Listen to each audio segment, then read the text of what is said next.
For more on the school shooting incident, we're joined by AsiaOne correspondent Mike Firn, live from outside the school. Mike, what has the official reaction been there? Mr. Anutin Charnvirakul was here this afternoon. He said he was shocked and saddened by the shooting. He couldn't believe that such an incident could happen here in Thailand.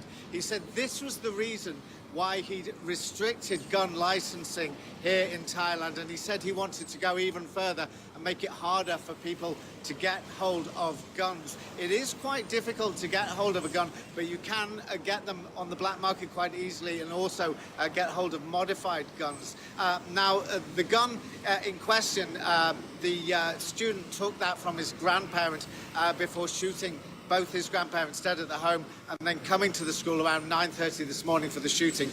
We also heard from the Education Minister today, and he said he wanted to see all schools increasing security up and down the country, and not to the extent of US schools where they have x-rays and metal detectors, but certainly cracking down on security at the schools. We also heard from the schools saying that there will be no lessons. The school will be closed for the next 5 days. And Mike, do we have any idea of a motive at this stage?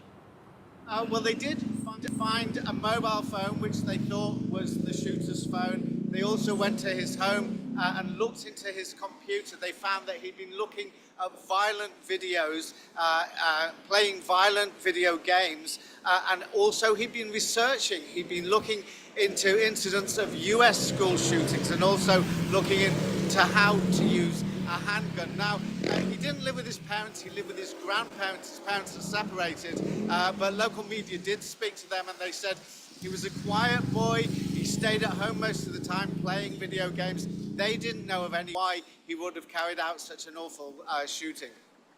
Thailand has the largest number of guns in civilian possession in Southeast Asia and has had several serious shootings in recent years. Is this likely to change public opinion on gun ownership? Well, there is growing concern, obviously, because of those shootings that you mentioned. Several years back, there was a terrible incident at a nursery school here in Thailand where dozens of nursery school students were shot dead. And in February this year in southern Thailand, a lone gunman, a pupil at a school, went into the school and he killed the school's principal. As I said, while it is hard to get hold of guns here, you can get hold of modified guns. There was an incident a couple of years back where a student in Bangkok went into a shopping mall with a modified blank gun and killed several people before being captured by police. That was Mike Firn, live from the outskirts of Bangkok, updating us there.